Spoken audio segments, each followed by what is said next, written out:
Shuyong landed safely on the floor, observing that the original path was blocked by zombies. He concluded he needed to get to a higher vantage point to survey the terrain and find another way back to base.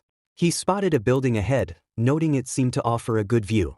As he began climbing the building, he remarked that scaling the wall was a total breeze, wondering if there were more skills to unlock in the system and feeling excited. Just as he was climbing, he noticed a large number of zombies inside the building through a window. He muttered that these zombies looked gross up close. Taunting them, he yelled, "Want some fresh meat? Come on, you stinkin' zombies, catch me if you can." The glass suddenly shattered, and he fell into the swarm of zombies, instinctively killing one with his bare hand. The zombie's neck was severed. Shuyong, terrified, exclaimed, "What is this? Has my grip strength become so strong that I can snap a zombie's neck directly?" Another zombie lunged at him.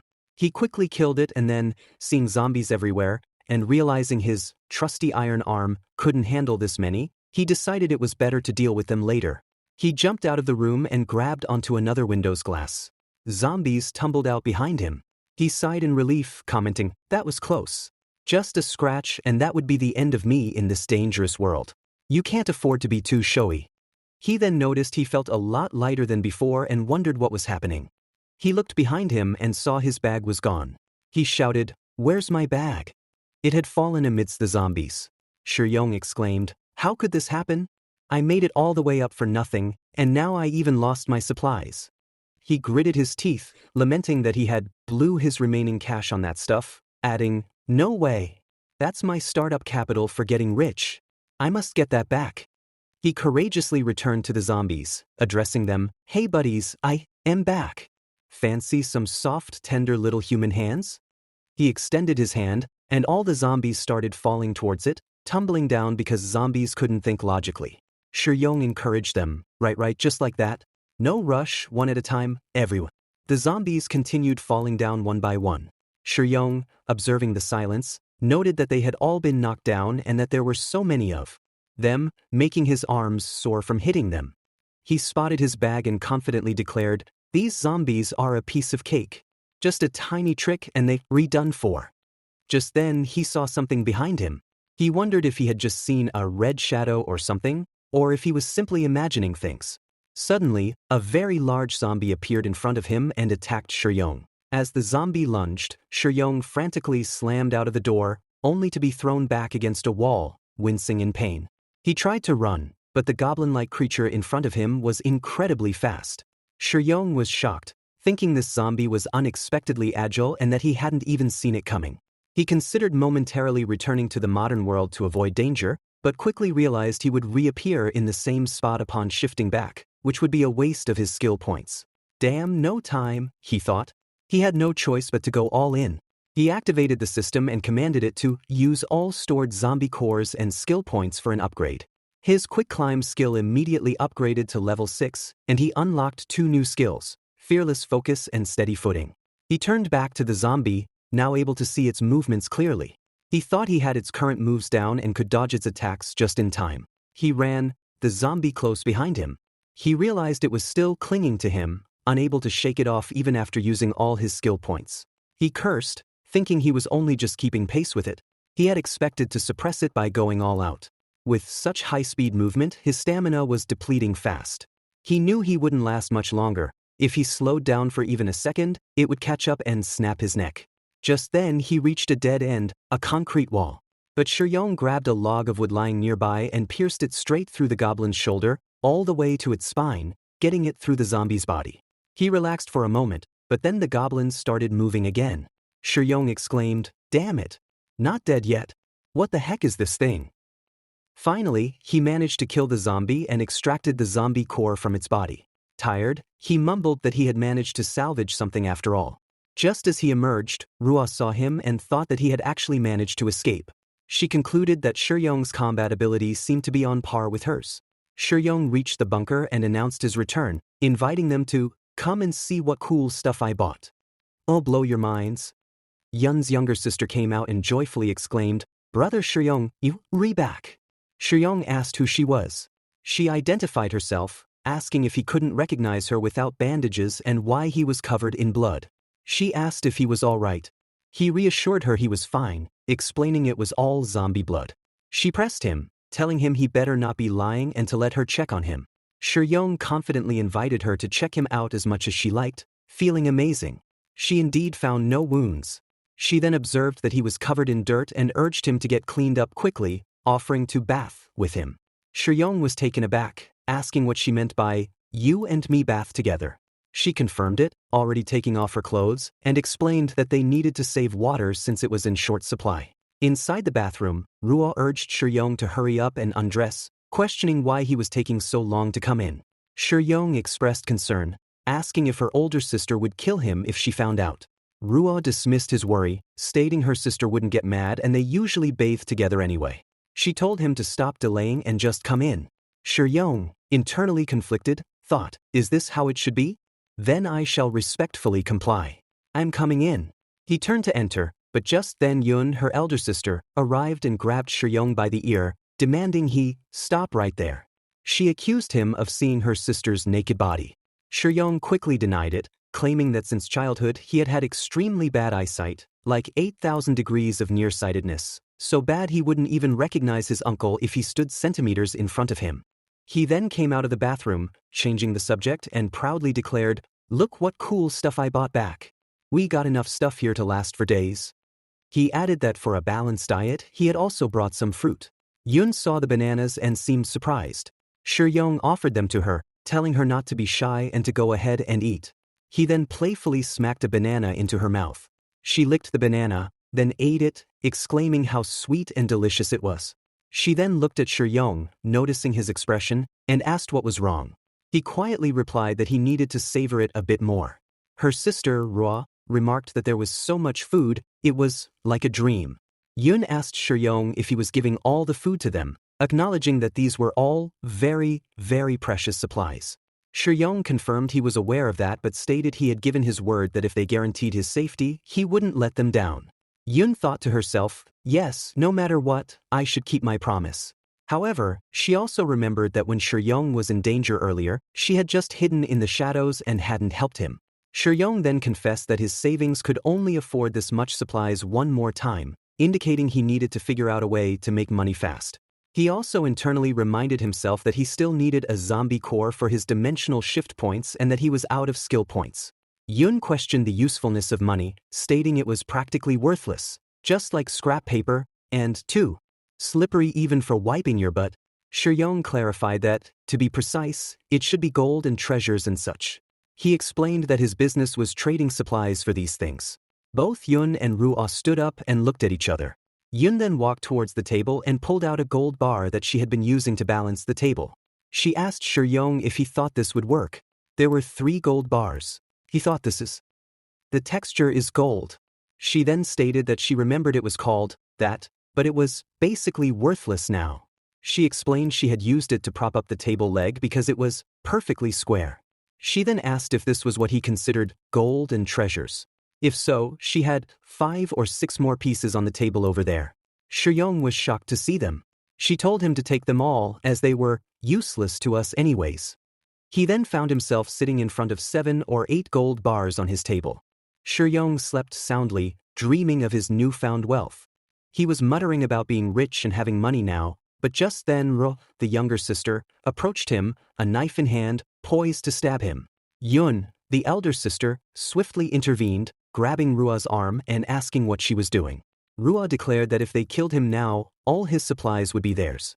Yun argued against it, insisting that Shur-yong had saved them and they wouldn't be alive if he hadn't given them the penicillin. She questioned how they could repay kindness with malice. Ruo countered, reminding Yun of how they had ended up in this mess to begin with. She recounted how Zhong, a scoundrel, had initially won them over by putting on an act, only to sell them out to Faction 17. They had lost their entire base, with dozens of people slaughtered, and only the 2 of them had barely made it out alive. Ruo confessed that if Yun hadn't stopped her in the bathroom earlier that day, she would have already dug Shur-yong's eyes out. Yun insisted that Shur-yong was not like that traitor. She pointed out that he had a reason to waste penicillin on them when they were nearly dead. She emphasized that their entire fortune wouldn't be enough to buy a box of penicillin, yet Shur-yong had still given them the precious medicine. She concluded that he was not a bad person. Just then, Shuyong woke up and asked what the two of them were doing and what was with the silent mumbling. Ruo quickly got on his legs and, looking innocent, told him that she wanted to sleep with him. Shuyong was shocked, asking why she hadn't said so earlier, lamenting that they had wasted a ton of precious time. Yun then stated that she wanted to sleep with him too. Shuyong, surprised again, agreed, but insisted on sleeping in the middle. He found himself sleeping between the two beauties. Ruo subtly reached for her knife, intending to harm him, but Yun swiftly kicked the knife away, resulting in Yun landing above Shuyong in an awkward position. Shuyong inquired what Yun was trying to do, reminding her they couldn't do anything with her sister still there. Yun firmly declared that she wanted him to sleep only with her. From then on, she stated, Shuyong would sleep with her too, and she would keep him safe at night. Shuyong conceded, thinking that safety did matter, and accepted her terms. Later, Ruo was talking to Shuyong and asked if he was an evolved. Shuyong feigned ignorance, asking what an evolved one was, claiming he was just a regular handsome guy. Ruo then asked how he had escaped from that building. Shuyong asked how she knew. Ruo explained that she had a really sharp nose, and that yesterday when he came back, she had picked up on his scent from that building. She added that only the strongest, evolved ones could make it out alive from there, implying Shuyong must be pretty awesome too. Shuyong, quickly concocting a story, replied that he had just gotten lost yesterday, but luckily didn't run into many zombies, and he had his handgun to thank for his narrow escape. He thought to himself, who would believe I had the primordial emperor system? Let's make something up. Yun then remarked that his marksmanship wasn't bad and asked if he wanted to go practice at the shooting range. At the shooting range, Yun questioned his aim, asking if he was sure he was aiming at the target or if he had some kind of eye problem. She then had enough and declared that his grip on the gun was all wrong and she would show him how it was done. She moved closer to him, held his hands, and instructed him on how to target with a gun. Yun instructed Shuyong to relax his arm, advising him not to tense his body too much, to calm down, and to aim at the target. She then commanded, fire, and he hit the target. Just then, the system notified him, long-range weapon mastery skill activated. Upgrade now. Shuyong thought that he could still activate more skills, but he had used up all his zombie core power. He had only the last one he got from the mutated zombie remains, which gave him 2 skill points, and a dimensional shift cost 1 point. He needed to save them for shifting back to reality, as he had no spare skill points left to upgrade to new skills. He then asked Yun if she knew where he could buy zombie cores. She asked if he meant a marketplace, and he confirmed. She told him there was a small trading post about 2 kilometers from here where he could exchange zombie cores. He expressed his delight and suggested they go there. They journeyed to the marketplace, where an old guard, sitting with a gun pointed at them, simply said, "Come in." Yun casually greeted Old Garlic, teasing him for being too jumpy and still worried about zombies here. The old man retorted that he was scared of humans, not zombies. He then asked what they wanted to trade. Shuyong inquired if he had any zombie cores. The old man asked what his offer was. Shuyong placed several food packages of spaghetti on the table. The old man exclaimed, "Holy smokes! This is some good stuff. Early 21st century fresh meat cans. These things are really rare these days." Shuyong then stopped him, stating, "Wait up. First, the zombie cores." The old man remarked that Shuyong might look silly, but he was pretty sharp. Shuyong reminded him that he had just said it himself. It's people, not zombies, that are scary. I need to be cautious. The old man agreed and said he would get the stuff out. He presented Shuyong with the zombie cores, stating, "Here, these are all the zombie cores I have, a total of 11. Market price-wise, a single mutated meat can get you 2 zombie cores. Your goods are high quality, so elsewhere, you get 4 zombie cores for a can of fresh meat. You can trade 3 cans per zombie core, but we only got 11, so I am 1 short on you. I'll make up the missing zombie core later. How does that sound?"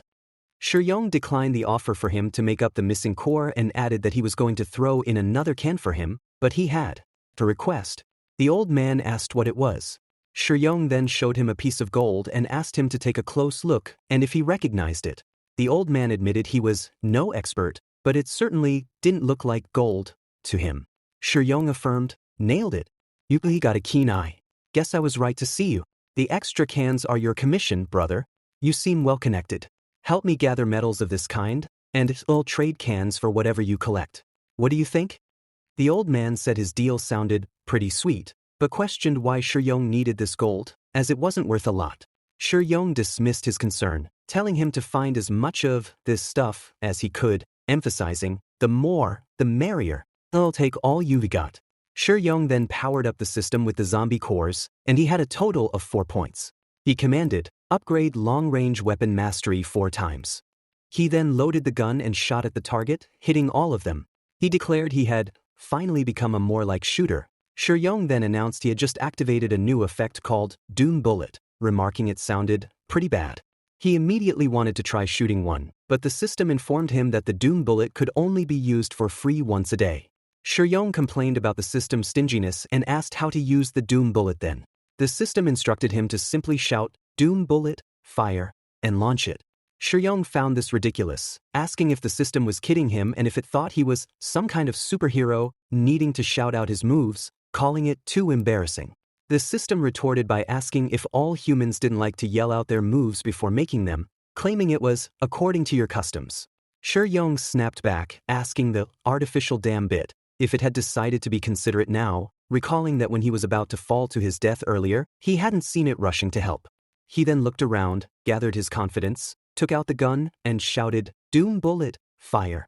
He fired the bullet. Both girls behind him watched in awe as the bullet hit the building across. Shi-Young remarked, how come there is no reaction when it hits the building across? Isn't this just a regular bullet? He concluded he needed to do more research on this bullet. The girls quickly turned around, going about their regular tasks.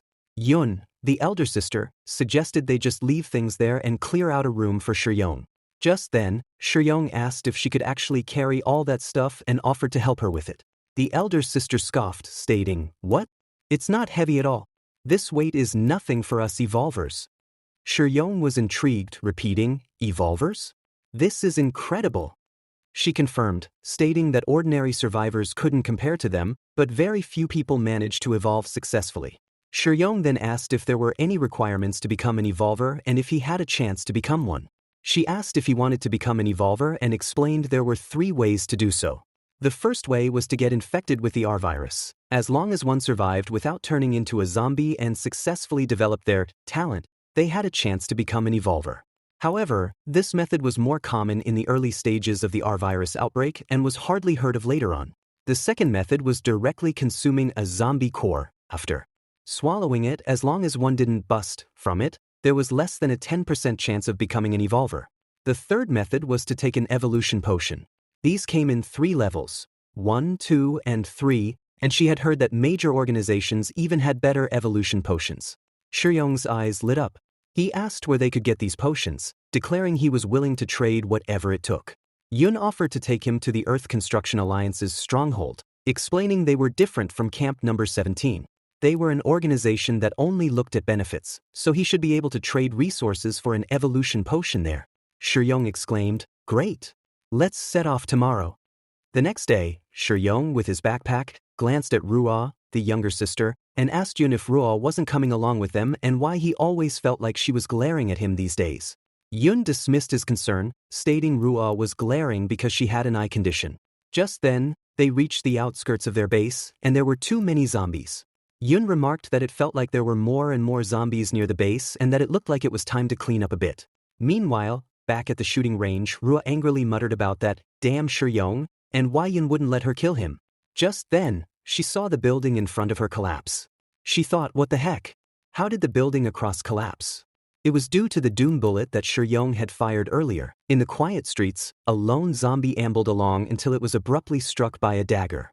It was Shi-Young and Yun. Yun explained that this was Central Street, known for its particularly high zombie population, and advised against firing a gun unless absolutely necessary. She then bent down and opened a roll-up shutter, revealing a car inside. Shi-Young asked if this was also her base. She explained that for safety, she maintained several supply points. She added that it would be best to drive to the Earth Construction Alliance from here, noting it was only a 2.5-hour drive on the highway. Their car sped down the highway, with many zombies hot on their heels. Shi-Young pointed out the pursuing zombies. Yun casually replied that no bodies would shake them off soon. She then asked Shi-Young if he was sure he wanted to become an evolver, warning him that even the highest grade evolution potion could be lethal. Shi-Young admitted he wasn't sure if he should take it, but decided they should buy it first. He thought that the main purpose of this trip to the Earth Construction Alliance was to exchange supplies. He recalled Yun's description of the Earth Construction Alliance as being similar to a guild. He reasoned that since they were outnumbered, there was no guarantee they wouldn't harm them. He decided not to reveal too much in their first deal, aiming to win mutual trust first. Just then, a zombie tugged at his car window, terrifying Yun. She exclaimed that it was a red zombie and wondered how so many had shown up all of a sudden. She urged Shuyong to quickly shut the window down. Shuyong fired gun bullets at the zombie, but the zombies were too fast and dodged his shots. One of the zombies directly broke the car's roof and struck his hand inside. Shuyong shot that zombie. Damn it! Why can't I hit them? I am usually dead accurate. He cursed. Yun explained that red zombies instinctively dodged bullets and normal weapons were no use against them. She instructed Shuyong to drive as fast as he could, declaring she would handle them. She then came out of the car to fight the red zombies. They both attacked each other. She swiftly took out her waist blade and cut one zombie in half. As others came towards them, she cut them down too. One of the zombies gripped her leg and threw her from the car. She fell onto the road, with many zombies about to attack her. Just as they were about to lunge, Shuyong appeared and shouted, "Hey, you guys! Don't hurt my bodyguard!"